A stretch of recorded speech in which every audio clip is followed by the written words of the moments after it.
ऐसे व्यक्ति विशेष को बिल्कुल नहीं क्षमा करूंगा, और अगर वो मेरे सामने कभी आया, मैं स्वयं एक अपराध कारित कर सकता हूँ, मार सकता हूँ उसको। अरे सर, ऑन कैमरा आप ऐसा बोलेंगे? ऑन कैमरा बोलूंगा मैं। लेकिन अगर इंटेंशनली एक व्यक्ति विशेष ये कहता है कि मेरा लड़का एक ब्राह्मण लड़की के साथ संबंध बनाएगा, तब हम क्रीमी लेयर से आरक्षण को समाप्त करें। 10 बार बोल चुका, बार बार बोलूंगा, और जितने सनातनी है सब मारेंगे। हम तो इस हिंसा को प्रमोट नहीं करेंगे।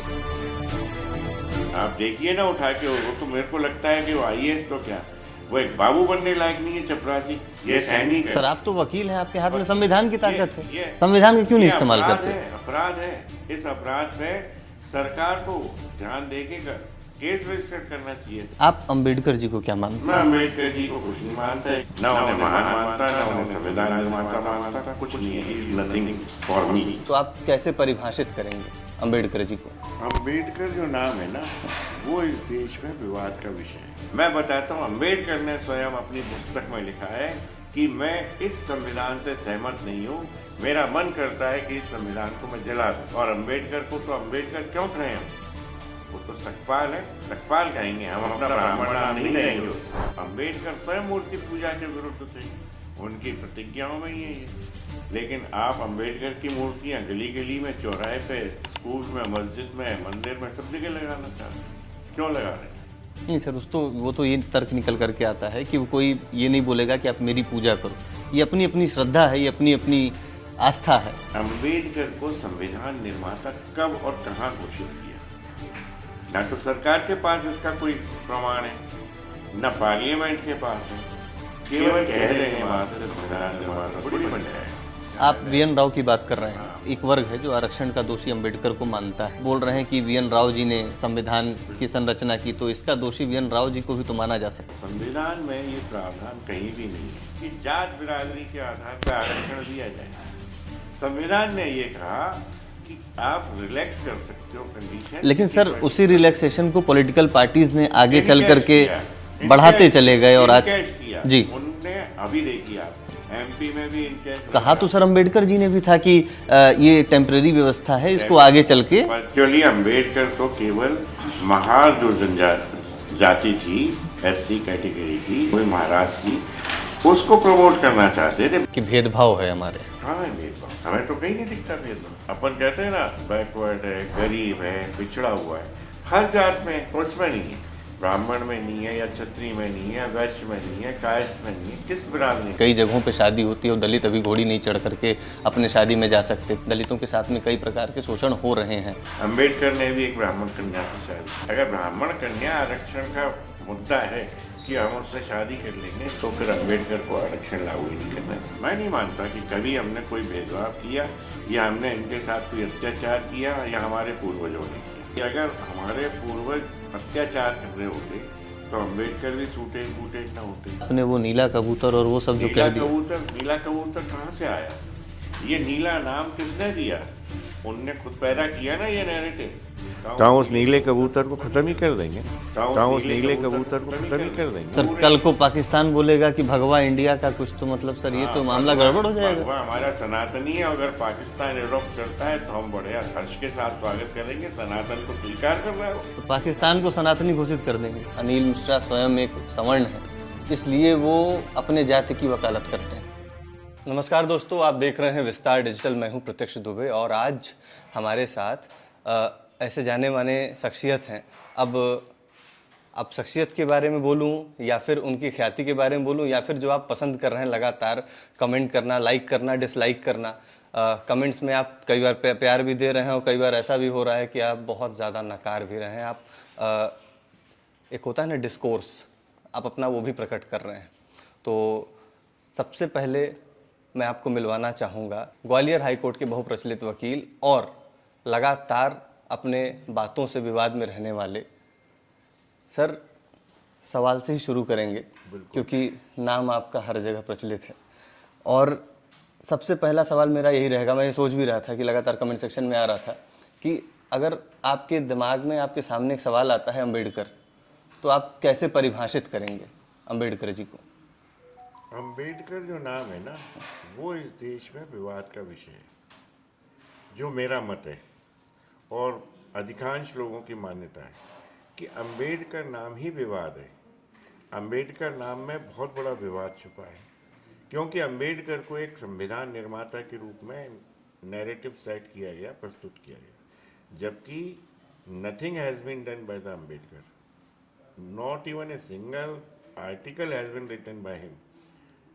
He was mere a member or president of that committee, and he had only produced or put up the constitution. Virtually, the constitution was drafted by the Sir V.N. Rao. 243 articles were drafted by the Sir V.N. Rao, and V.N. Rao's name has been virtually उस नाम को इस तरह से political दबा दिया गया उस सत्य को, क्योंकि अंबेडकर को किसी भी दिशा में ऊपर लाना था। एक वोट की राजनीति, और वो राजनीति उस समय कांग्रेस ने की, और अंबेडकर के नाम पे ही सारी की सारी जो अपन देखते हैं ना, जात बिरादरियाँ, ये सब बढ़ गए। दूसरा मैं कहना चाहूँगा कि अंबेडकर के नाम पे आरक्षण, संविधान, सारी चीज़ें मान्यता में आ जाती हैं, एक नैरेटिव सेट है। संविधान में आरक्षण की कोई व्यवस्था ही नहीं है कहीं। संविधान में तो एक रिलैक्सेशन की व्यवस्था है कि रिलैक्स कर सकते हैं उस आर्टिकल को। ये तो सेपरेटली एक नोटिफिकेशन जारी करती है गवर्नमेंट, जिससे कि सब लागू हो जाता है आरक्षण। और आरक्षण ही ऐसा विषय है जिससे हमारे भारत की समरसता, भाईचारा जो है वो बचा हुआ है, क्योंकि आरक्षण यहाँ पे जातीय आधार पर किया गया है। और जहाँ रिजर्वेशन और आरक्षण वर्ड आ जाता है, वहाँ मतलब स्वतः ही लोगों के बीच अपने आप एक वैमनस्यता, एक डिफरेंस पैदा हो जाता है। एक सवर्ण समाज का व्यक्ति एक आरक्षण वाले व्यक्ति से अपने आप ही थोड़ा सा डिस्टेंस मेंटेन करने लगता है, और आरक्षण वाला सवर्ण समाज से मेंटेन करने लगता है, क्योंकि आरक्षण जात के आधार पर दिया गया। जबकि होना ये चाहिए कि आरक्षण आर्थिक आधार पर लागू हो। हम ये नहीं मानते कि आरक्षण खत्म कर दें, उसको आर्थिक आधार पर लागू करेंगे तो उससे क्या है कि हर जात बिरादरी में जो अपन कहते हैं ना, बैकवर्ड है, गरीब है, पिछड़ा हुआ है, हर जात में, कुछ में नहीं है, ब्राह्मण में नहीं है, या क्षत्रिय में नहीं है, वैश्य में नहीं है, कायस्थ में नहीं है, किस बिरादरी में नहीं है, सभी में है। तो उन लोगों को जो वाकई में नीडी लोग हैं, उनको ये मदद मिले, उनको इसका फ़ायदा मिले, ताकि जो अपलिफ्टमेंट कंट्री को चाहिए, देश को चाहिए, वो सामने आए। ये आप अभी हालिया परिस्थिति की बात कर रहे हैं, या फिर जिस समय संविधान को ड्राफ्ट किया गया आप उस वक्त की बात कर रहे हैं? क्योंकि अगर ऐसा देखा जाए, आपने बोला वैमनस्यता या फिर जो दूरी है, ये जो दूरी रही है, वैमनस्यता रही है, इसी के कारण तो आरक्षण लाया गया है। नहीं, इसके कारण कभी नहीं लाया गया आरक्षण। तो सिर्फ एक वोट की राजनीति के लिए लाया गया कि इन लोगों को, जो पर्टिकुलर लोग हैं, उनकी बिरादरियों को किस तरह से पॉलिटिकल पार्टीज जो अपने फेवर में कर सके, तो कोई लालच देते हैं। उस लालच का परिणाम ये है कि आज वो वैमनस्यता की खाई जो है बहुत ज़्यादा चौड़ी हो चुकी है, और उसको भरा जाना केवल आर्थिक आधार पर जब आरक्षण लागू होगा तभी भर पाएंगे। सर, लेकिन एक सच्चाई तो ये भी है ना कि आज भी हम लोग देखते हैं कि कई जगहों पे शादी होती है और दलित अभी घोड़ी नहीं चढ़ करके अपने शादी में जा सकते। कई जगह अभी भी शोषण की जो खबरें हैं, अब हम लोग तो न्यूज़ इंडस्ट्री में, सर, अब हमारा काम है ये काम करना, हम लोग ऐसी खबरें लगाते हैं कि अभी भी कई बार कई जगहों पर दलितों के साथ में कई प्रकार के शोषण हो रहे हैं। अब संख्या कम हुई है, ज़्यादा हुई है, इस चीज़ पे आप वकील हैं, आपके यहाँ केस जो है कि आते रहते हैं, आप इसको ज़्यादा अच्छे से स्टडी करेंगे। मैंने तो ऐसा देखा नहीं है, सुना ही मैंने है। लेकिन अगर कोई किसी रूरल एरिया में कोई ट्रेडिशन है, तो उस ट्रेडिशन के तहत तो सारी चीज़ें हो सकती हैं, वो पॉसिबल नहीं है। हमारे यहाँ कस्टम और ट्रेडिशंस पर चलता है, उसका प्रावधान कॉन्स्टिट्यूशन में। सर, लेकिन ट्रेडिशन के नाम पे है कि आपने कहा, अरे कोई अपवाद को लेके क्यों अपन उस बीच में आए? अपवाद तो हर जगह हो सकते हैं, ये अपवाद होते हैं, कोई ऐसा तो नहीं है कि हर एक के साथ ऐसा व्यवहार किया जाता। और हम तो कहते हैं अगर कोई व्यक्ति विशेष इस तरह से किसी को रोकता है तो वो भी एक आपराधिक कृत्य है। भले ही वो मेरे द्वारा किया गया है, मेरे खिलाफ कार्रवाई की जानी चाहिए, जिससे कि समाज में एक समरसता है, देश में एक समरसता स्थापित हो, भाईचारा स्थापित हो। लेकिन किसी को हम ये नहीं कह सकते if the person is able to do the same thing or certain thing, कि वो घोड़ी चढ़े, वो हेलीकॉप्टर में बैठे, तो उसको बैठने देने में कहाँ परेशानी है। और अगर ऐसा रोक टोक होती है तो उसके खिलाफ कार्रवाई करें, और इसी तरह से समरसता स्थापित होनी चाहिए। अदरवाइज अब आप देखेंगे आज कितने साल हो गए जब से एप्लीकेबल हुआ यह आरक्षण, मेरे हिसाब से 75 साल से ज़्यादा समय हो जी। गया। इस आरक्षण में ईमानदारी से अगर कोई पॉलिटिकल पार्टी या सत्ता पक्ष काम कर रहा होता तो आज आरक्षण लागू किए जाने का कोई विषय वस्तु या कारण या कॉज नहीं होना चाहिए था। मैं उसे एक्सप्लेन करता हूँ आपको। पहली बात तो आरक्षण जो होता है, रिजर्वेशन, वो दो तरह से होता है। एक हॉरिजेंटल होता है और एक वर्टिकल होता है। ये टर्मिनोलॉजी है मतलब लॉ की। तो जो आप थोड़ा आसान भाषा में बताएंगे सर, क्योंकि क्या है कि आम दर्शकों को भी ये समझ में आए तो। अब मैं हॉरिजेंटल और वर्टिकल का हिंदी नहीं समझ पाऊंगा, वो देख के बताना पड़ेगा, लेकिन दो तरह का होता है। तो उसमें यह है कि जो जात बिरादरी के आधार पर आरक्षण दिया जाता है वो होता है वर्टिकल, और हॉरिजेंटल जो होता है वो होता है जो एक विशेष दर्जा जिन्हें मिला हुआ है, जैसे हैंडीकैप लोग हैं उनको दिया, स्त्रियों को दे दिया। स्त्रियों में भी बहुत सारी चीज़ें ऐसी होती हैं जो दिया जाता है। तो जैसे अभी EWS एक चल रहा है सब्जेक्ट, वो आरक्षण भी हॉरिजेंटल में आता है। उसका रीज़न ये है क्योंकि वो आरक्षण उस 50% में से उठा के ही 10% अलग दिया गया है। हालांकि उसमें भी भेदभाव किया गया। नाम आरक्षण जरूर कह दिया उन्होंने, लेकिन आरक्षण देने के बाद वो सुविधाएं दी जो SC ST के आरक्षण में दी जाती हैं नहीं दी। सर नहीं, इसको थोड़ा सा और बताइए, क्योंकि EWS को लेकर के एक काफ़ी भारी मात्रा में कन्फ्यूज़न है। एक आरक्षण तो मिल गया, लेकिन आरक्षण के साथ में आप बोल रहे हैं कि भेदभाव है। वहीं एक गुट ये भी बोलता है लगातार कि इस 10% की भी आवश्यकता नहीं थी, क्योंकि जो सवर्ण समाज है वो ऑलरेडी ऐसा माना जाता है कि अग्रिम पंक्ति का समाज है, समाज में उनको भेदभाव नहीं झेलना पड़ा है, इनके यहाँ ज़मीनें बहुत होती हैं, ख़ानदानी रईस होते हैं, जो एक आम जनमानस की जो भावना है उसको लेकर के अगर बात की जाए तो इस तरीके की एक मान्यता है। ये एक नैरेटिव सेट किया हुआ है शुरू से। अदरवाइज आप एक सर्वे करें, कौन सी ऐसी जात बिरादरी है जिसमें क्रीमी लेयर नहीं है, जिसमें मिडिल क्लास नहीं है, और जिसमें लोअर क्लास नहीं है, या गरीब नहीं है, या पिछड़ा हुआ नहीं है। हर बिरादरी, हर जात में ये संभव ही नहीं है कि किसी जात में पिछड़ा हुआ या गरीब व्यक्ति ना हो। मैं आपको सवर्ण जहाँ कहते हैं ब्राह्मण, क्षत्रिय, कायस्थ, वैश्य और अन्य समाज हैं, उन सारे समाजों में ये दिखा सकता हूँ। और I have seen so many person. मैंने क्षत्रियों को चाय और वो टिकिया विकिया बेचते देखा है, पुताई करते देखा है, घरों की सफाई करते देखा है, ब्राह्मण को देखा है, सारी चीज़ें। तो इसमें कहीं वो नहीं है। ये तो एक नैरेटिव सेट कर दिया है कि सवर्ण पहले से सक्षम है, और वो सक्षम चले आ रहे हैं हजारों सालों से। हजारों साल शायद उनने देखे, मैंने तो नहीं देखे थे। कहीं ऐसा तो नहीं कि अनिल मिश्रा स्वयं एक सवर्ण है इसलिए वो अपने जाति की वकालत करते हैं? मैंने जाति विशेष की वकालत कभी नहीं की।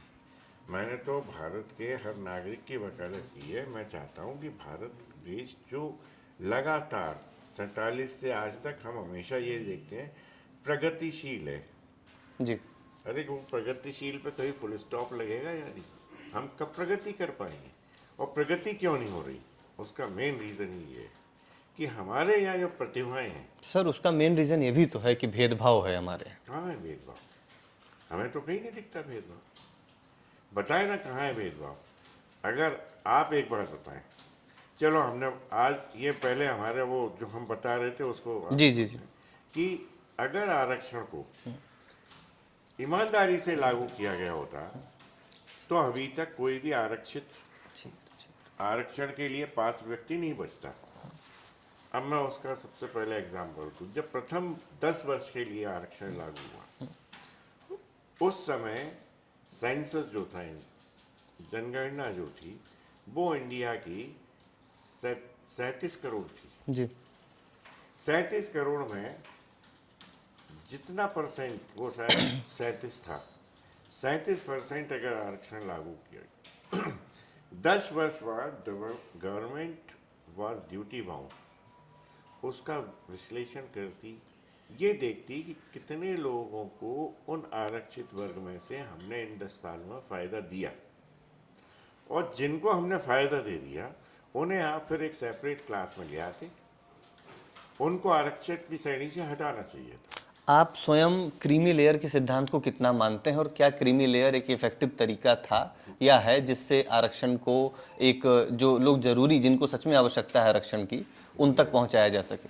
क्रीमी लेयर और मैं जो कह रहा था वो दोनों एक ही चीज़ है। जी जिन लोगों को एक बार उस रिजर्वेशन का फ़ायदा दे दिया गया, उन लोगों को स्वतः ही सेपरेट कर देना चाहिए, इस तरह की व्यवस्था होनी चाहिए। और जो रिमेनिंग लोग हैं जिन तक कभी पहुंच ही नहीं पाया आज तक आरक्षण का लाभ, उन लोगों को आरक्षण का लाभ मिलना चाहिए। अभी देखिए गवई ने भी ये कहा, जो CGI थे, CGI को भाई। उनने भी ये कहा, बहुत सारे लोग कह रहे हैं, सुप्रीम कोर्ट तो लगातार कह रहा है कि एक बार इसका विश्लेषण तो करें आप कि कितने लोगों को लाभ मिल चुका है।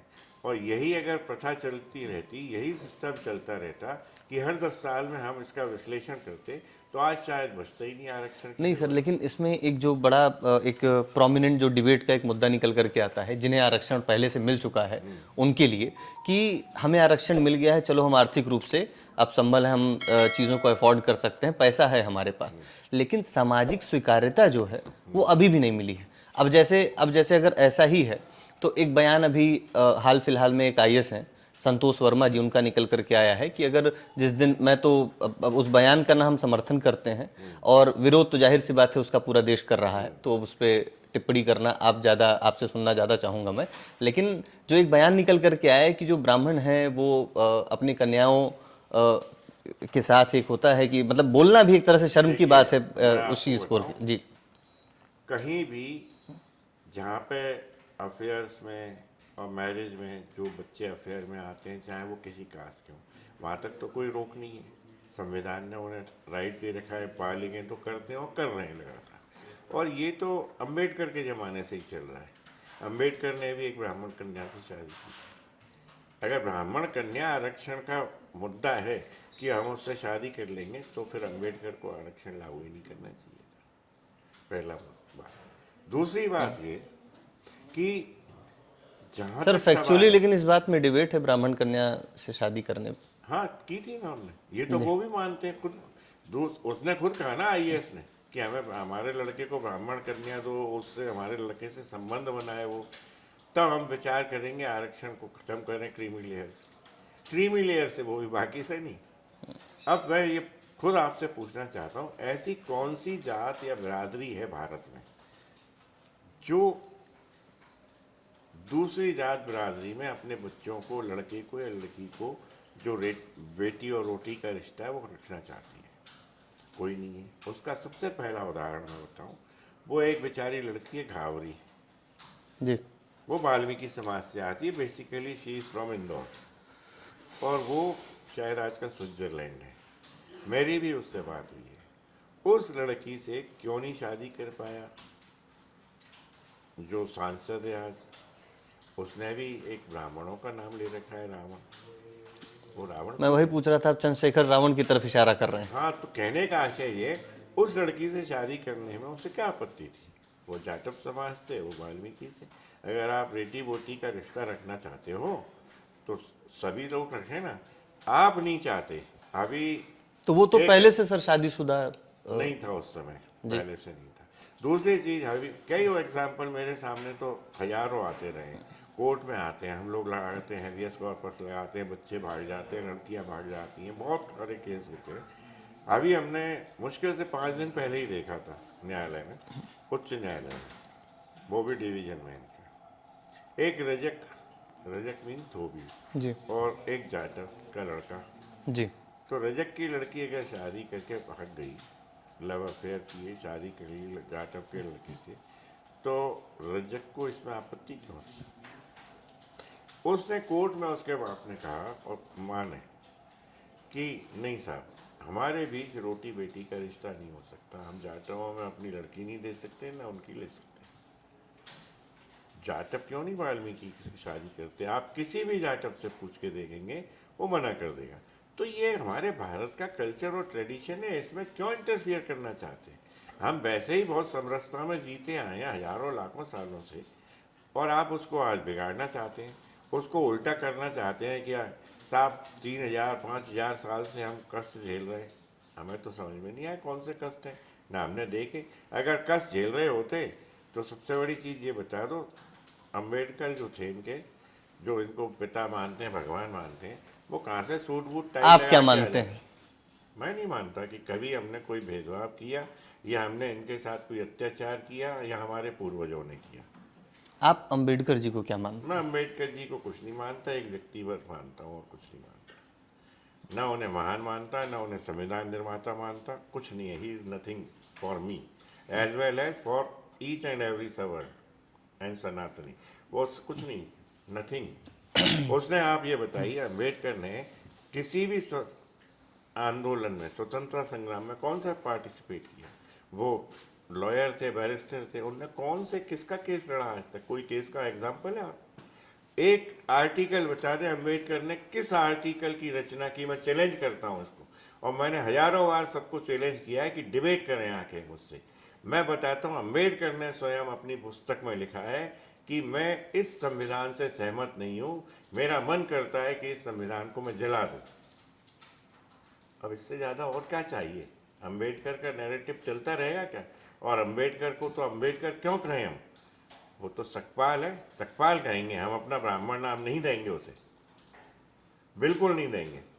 जब हम, इन लोगों की फीलिंग और भावनाएं ऐसी हैं हमारे प्रति, तो हमारी भी भावनाएं ऐसी हैं कि हम किसी भी कीमत पर उस सकपाल को, सर? अम्बेडकर उदाहरण नाम और नहीं डिबेट देंगे। तो कई निकल करके आएंगे अगर, उदाहरण और लेकिन डिबेट आपने होंगे। जैसे बोला इन लोगों को, मेरा ध्यान उस तरफ जा रहा इन है। लोग मीन्स पर्टिकुलर उस कास्ट के लोग हैं जो हमारे सनातन से भी भटक गए और बेवजह हमारे देवी देवताओं को, हमारे ग्रंथों को, शास्त्रों को गालियां देते हैं, जलाते हैं, उनके ऊपर सर यूरिन दो चीज़ है सर, एक तो भारत अपने आप में एक सेक्युलर कंट्री है, और दूसरा ये कि इन लोगों को और हम लोगों में सर ये जो बंटवारा है, ये बंटवारा बढ़ जा रहा है, फिर लोग कहेंगे कि आप बांट रहे हैं। अब आप थोड़ा सा सेक्युलर हो, is a different aspect. Secular, संविधान ने एक सेक्युलर कंट्री बनाया, संविधान ने बहुत सारे प्रावधान किए।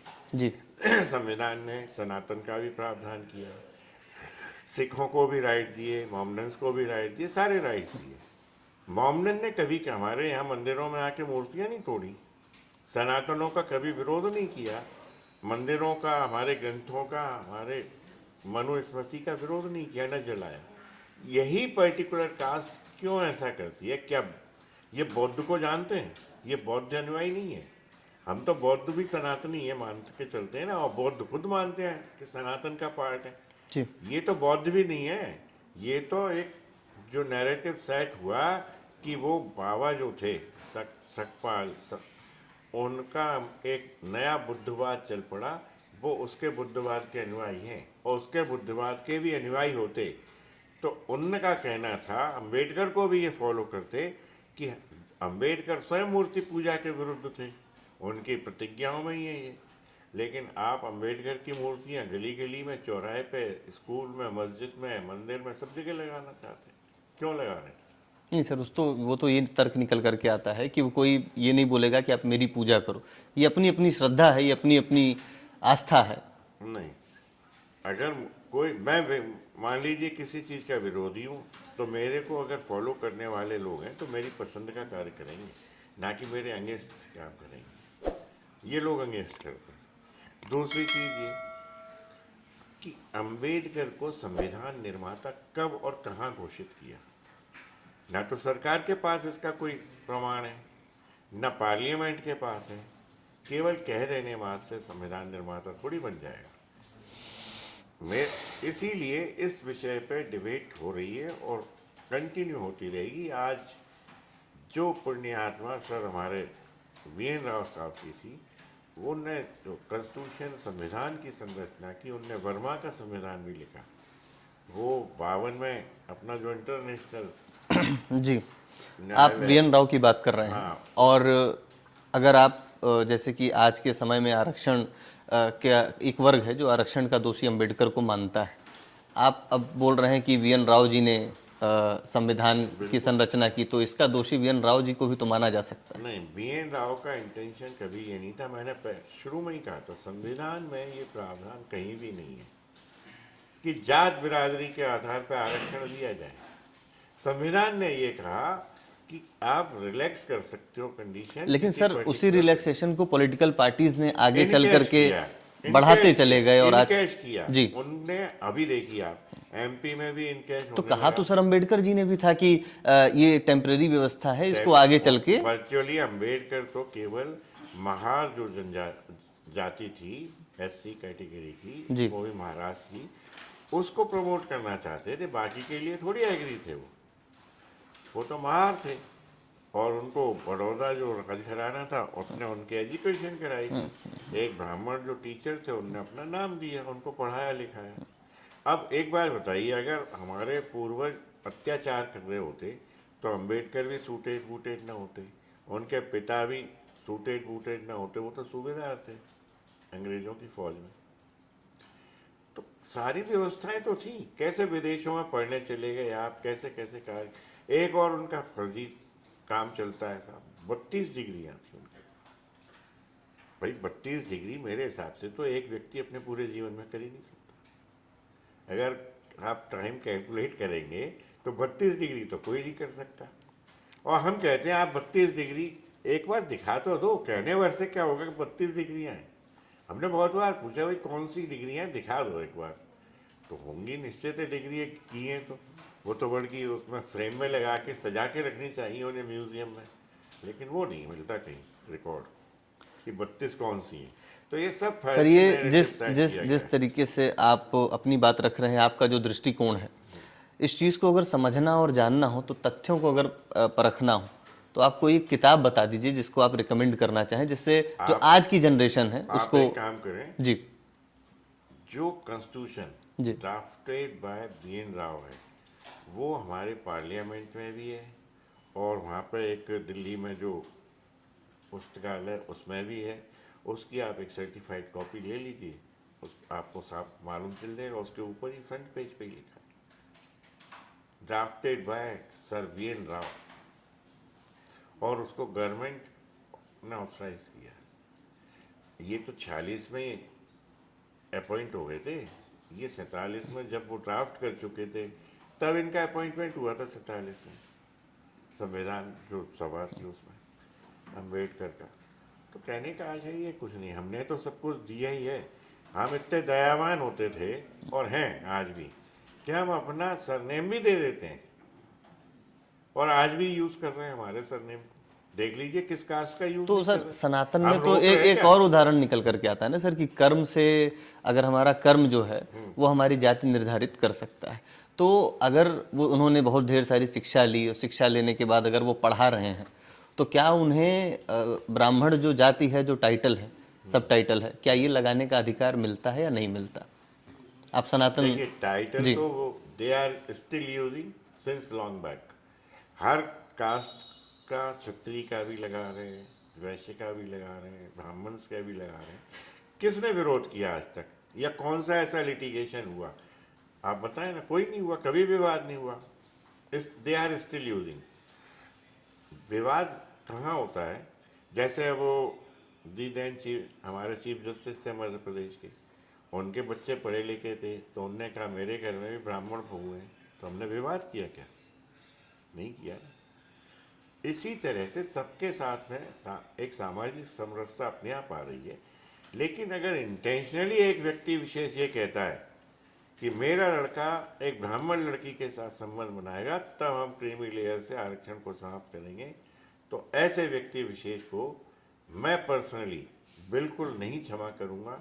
और अगर वो मेरे सामने कभी आया तो मैं स्वयं एक अपराध कारित कर सकता हूँ, मार सकता हूँ उसको। अरे सर ऑन कैमरा आप ऐसा बोलेंगे? ऑन कैमरा बोलूंगा मैं, और 10 बार बोल चुका, फिर बार बार बोलूंगा, और जितने सनातनी है सब मारेंगे उसको। ये सहन नहीं करेंगे। सर आप तो वकील हैं, आपके हाथ में संविधान की ताकत है। ये संविधान का क्यों नहीं इस्तेमाल करते? अपराध है। इस अपराध पे सरकार को ध्यान देके केस रजिस्टर करना चाहिए था उसके अगेंस्ट। न्यायालय का अपमान किया उसने। न्यायालय का अपमान कितना बड़ा किया। एक वो तरफ कहता है कि उनके बच्चों को इंटेंशनली सिविल जज नहीं बनने दिया जाता, हाई कोर्ट कम नंबर दे देता है, 0.5% नंबर कम कर देता है, उनके बच्चे सिविल जज नहीं बन पाते। आप देखिए ना उठा के, वो तो मेरे को लगता है कि वो IAS तो क्या, वो एक बाबू बनने लायक नहीं है चपरासी, जिसने आज तक ये नहीं देखा इतिहास उठा के कि उनका रिजर्वेशन है, उनके मजिस्ट्रेट बहुत सारे बनते हैं, उनके ADJ बहुत सारे बनते हैं, उनके अंदर से हाई कोर्ट जजेज बनते हैं, सुप्रीम कोर्ट जजेज बनते हैं।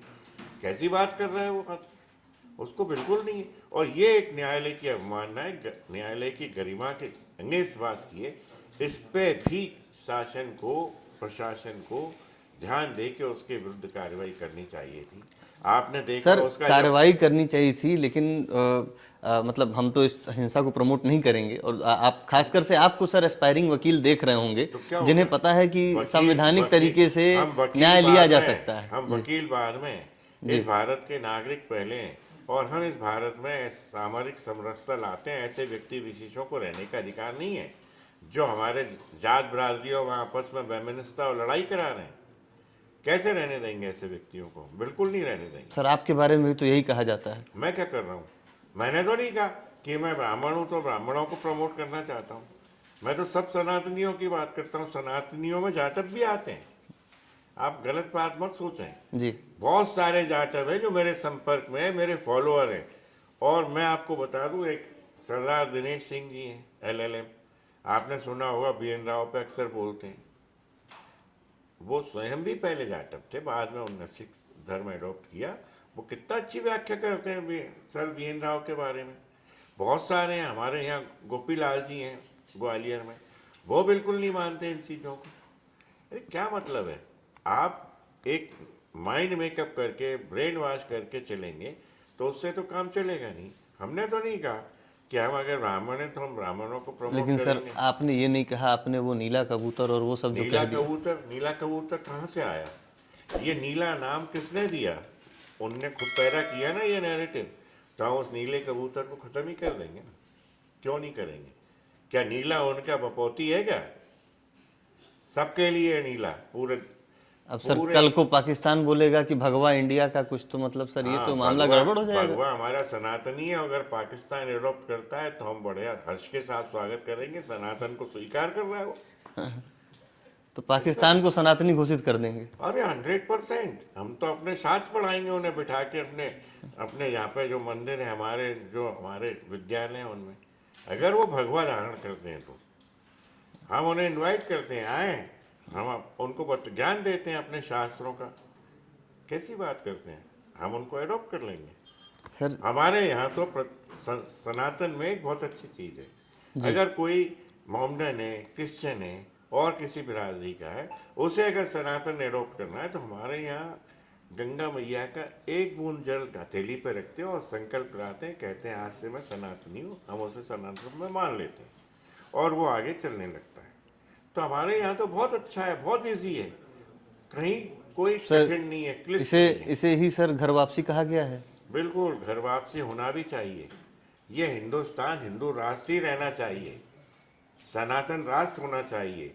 हर पार्टी जब भी शुरू से देख लें, इतिहास कहती है हिंदू राष्ट्र घोषित करेंगे।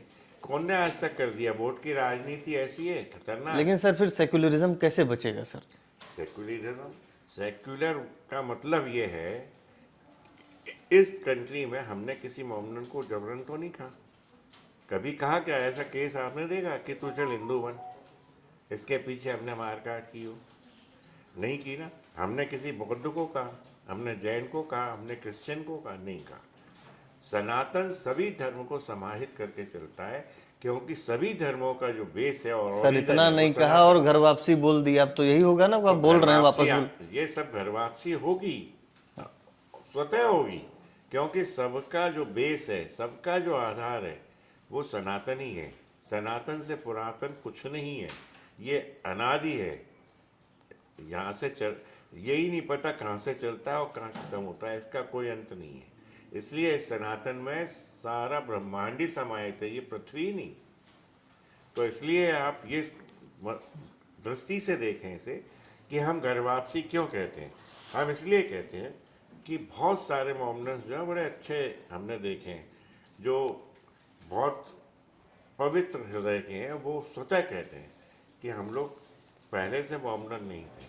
कोई कहता है हम चौहान वंशी थे, कोई कहता है हम ब्राह्मण थे, कोई कुछ, लेकिन जब इन्वेजन्स हुए मोमडन्स के, जी, तब वो कन्वर्शन जो हुए थे, फोर्सफुल कन्वर्जन की वो आप बात कर रहे वो फोर्सफुल कन्वर्जन हैं। जी, और जिन्होंने अपने मन से कन्वर्ट किया वो मन से किया, तो हमने तो कभी फोर्स नहीं किया आप हमारे रास्ते पे चलें या फिर सर सनातन को। फिर ऐसी बात क्यों आती है कि जब आप अभी आपने थोड़ी देर पहले बात की मैंने कहा जाटव हमें जब बौद्ध धर्म अपनाते हैं या फिर नहीं, हमने ये कहा कि दलित जब ईसाई धर्म अपनाते हैं अपने मन से, तो सर वहां पे भी तो सवाल उठता है। हमने एक इंडिया गवर्नमेंट ने जी। और हमारी जो स्टेट की गवर्नमेंट, दोनों ने कानून बना रखे हैं जी, वो धर्म परिवर्तन को लेके।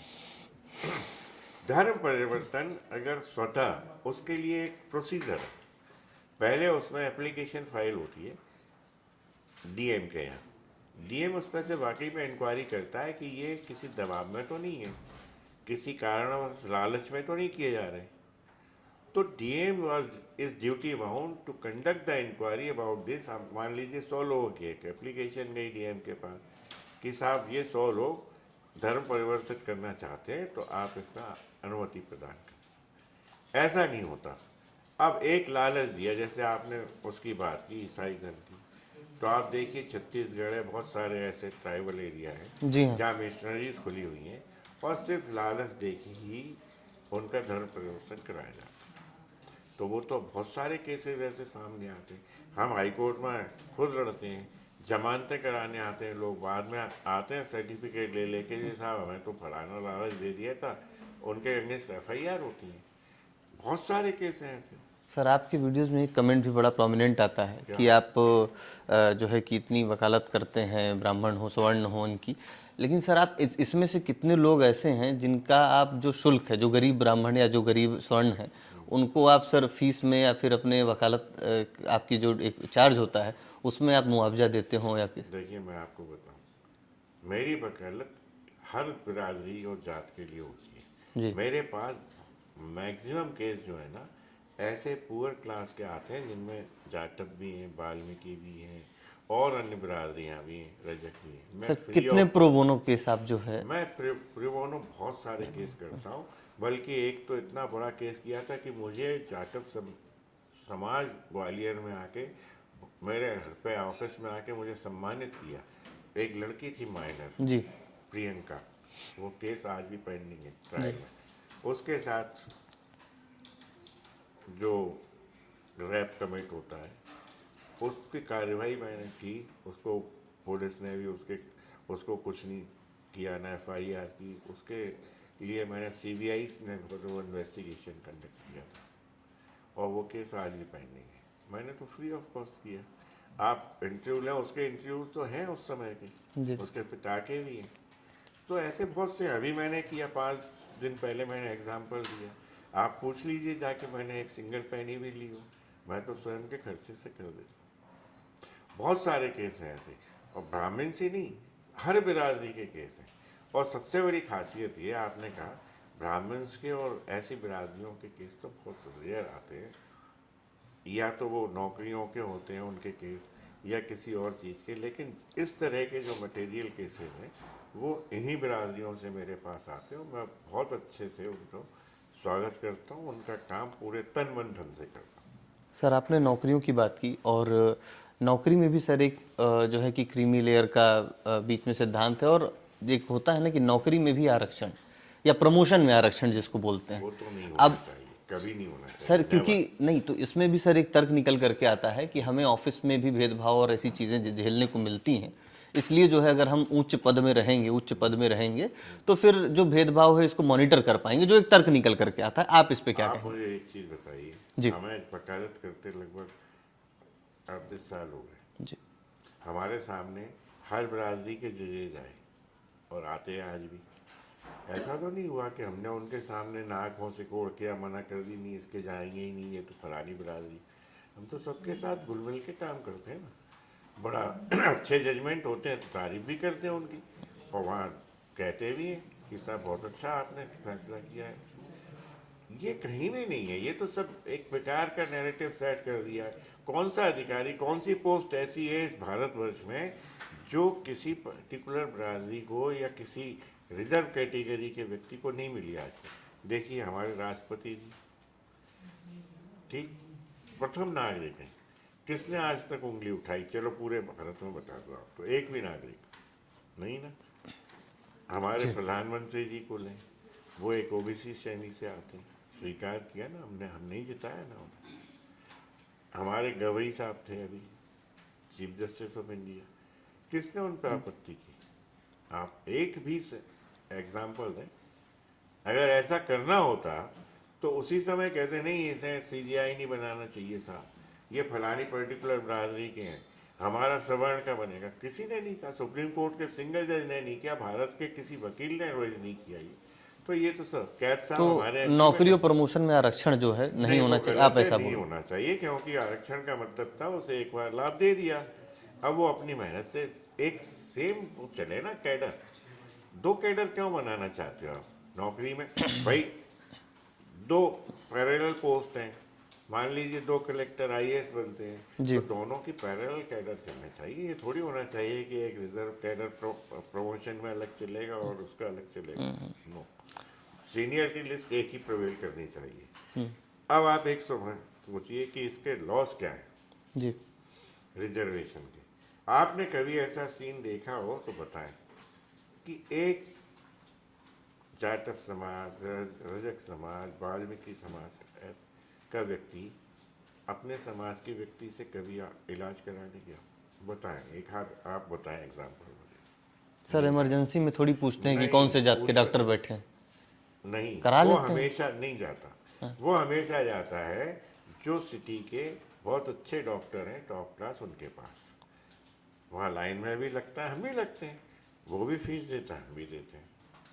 इसी तरह से वो मेरे पास क्यों आते हैं? वो अपने समाज के वकील उनके भी हैं, बहुत सारे हैं, जज भी हैं, तो उनके पास क्यों नहीं जाता केस लड़वाने? डिक्लेरेशन और भाषण तो बहुत देते हैं कि हम अपनी बिरादरी के व्यक्ति से ही काम कराएंगे, केस भी लड़वाएंगे अपने बिरादरी के से। मेरे पास आज भी तमाम सारे केस उनकी बिरादरी के हैं, उसमें सर्विस मैटर भी हैं, क्रिमिनल केस भी हैं, सिविल केस भी हैं। क्यों आते हैं? We are not inviting to them, बल्कि हम इसलिए, वो क्यों आते हैं? हमारी कैलिबर को, हमारी योग्यता को, हमारे जो उनके ऊपर एक हम देखते हैं कि ये गरीब हैं, हम उनको फीस नहीं चार्ज करते, हम खर्च करते हैं उनके लिए, मदद करते हैं, इसको देख के हमारे पास आते हैं। वरिष्ठ अधिवक्ता अनिल मिश्रा जी अंतरजातीय विवाह को कितना प्रमोट करते हैं या फिर कितना जो है कि स्वीकार करते हैं? अंतरजातीय विवाह अगर कर रहे हैं बच्चे एक दूसरे की पसंद से, जी। तो हम रोकते नहीं हैं। हम न न्यायालय को रोकने की क्षमता है, पात्रता है, जुडिक्शन है, संविधान ने परमिट किया है, वो संविधान को हम भी मानते हैं। ये तो संवैधानिक बात रही, आप व्यक्तिगत रूप से बताइए। व्यक्तिगत रूप से मैं ये मान्यता रखता हूँ कि अच्छे डिजर्विंग बच्चे हैं और आपस में अगर वो अच्छे से सेटल हो सकते हैं तो कर लेना चाहिए, उसमें कोई बुराई नहीं। लेकिन जहाँ ऐसे बेमेल जोड़े मिलते हैं कि एक साइकिल की पंचर सुधार रहा है, एक इंजीनियर है, तो वो गलत लगता है। और ऐसे एग्जाम्पल मैंने अपनी लाइफ में देखे हैं, केस लड़े उनके। यानी दोनों की योग्यता और कंपेटिबिलिटी अगर हाँ, स्वीकार्यता है तो वो कितने दिन चलेगी शादी? मैंने देखा वो शादी साल भर नहीं चल पाती, टूट जाती। आपके यहाँ भी सर केस आते होंगे ब्लास्फेमी के? ये हर तरह के केस में देखता हूँ मैं, और हर फील्ड के केसों को मैंने देखा और आज भी देखता हूँ। नहीं सर, तो जो पेरेंट्स हैं वो बहुत रिजिड होते हैं, जैसे अभी आप ही ने बोला। पेरेंट्स बहुत इस बात से खफा होते हैं क्योंकि भाई एक इंजीनियर लड़की है और एक मैकेनिक के साथ जो साइकिल और वो ठीक कर रहा है बाइक, उसके साथ अगर वो शादी कर लेती है। नहीं सर, दो अगर इंजीनियर हैं उसके बाद भी पेरेंट्स की नहीं, उसमें पेरेंट्स फिर दखल मेरे हिसाब से बहुत रेयर ही करते हैं और उन्हें समझाया भी जा सकता है। हम लोग काफ़ी मीडिएशन करके समझाते हैं, बीइंग एडवोकेट। ऐसा कोई केस स्टडी या उदाहरण आप? बहुत सारे करते हैं हम तो को। हम पहले मैं इसमें काउंसलर भी रहा हूँ मीडिएशन में। अभी आजकल मैंने बंद कर दिया है। मीडिएशन एक स्पेशल ड्राइव है जो हाई कोर्ट ने और न्यायालय ने दी हुई है, उसमें एडवोकेट्स ही बैठते हैं। दोनों के मध्य वार्ता कराते हैं, समझौते कराते हैं। बताइए, रिश्तों को भी मजबूत कराए हैं और आप बहुत कड़वी, आपकी जो इमेज है बहुत कड़वी है। कड़वी इसलिए है क्योंकि थोड़ा हम सत्य बोलना पसंद करते हैं, और सत्य हमेशा कड़वा लगता है। जैसे हमने कहा ना BN राव, तो वो कड़वा लगता है सबको।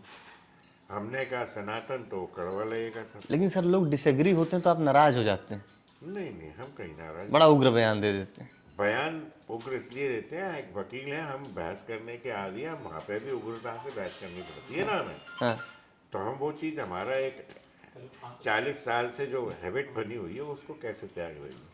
सर, एक आखिरी सवाल होगा मेरा। हाँ, बताओ। आपके हिसाब से आरक्षण खत्म, अगर आप जैसा जिस तरीके से बोल रहे हैं कि आरक्षण की देश को जरूरत ही न पड़े, इसका फॉर्मूला क्या है? इसका सबसे बेस्ट फार्मूला ये है कि आरक्षण नहीं, आप हर बिरादरी के गरीब को लाभ पहुंचाएं, उसको नौकरियों में भी लाभ पहुंचाएं, उसे आर्थिक मदद भी करें, वहाँ समाप्त हो जाएगा, और वहाँ किसी को कोई ऐतराज भी नहीं होगा, डिफिकल्टी नहीं।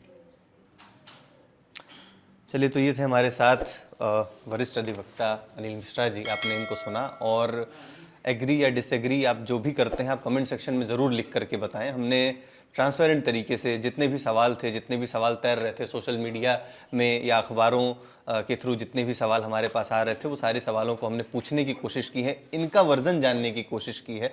जो लगातार कमेंट सेक्शन में बातें चल रही थी, उन पर भी प्रतिक्रिया लेने की कोशिश की है, और ख़ासकर से जो एक धड़ा है, जो बट रहा है, जो वर्ग में आपस में बंटवारा हो रहा है, उस बंटवारे को लेकर के भी चर्चा की है। आपको हमारी ये बातचीत कैसी लगी, कमेंट सेक्शन में लिख करके ज़रूर बताएं। इस वीडियो को पूरा देखने के लिए आपका बहुत बहुत धन्यवाद। धन्यवाद आपका।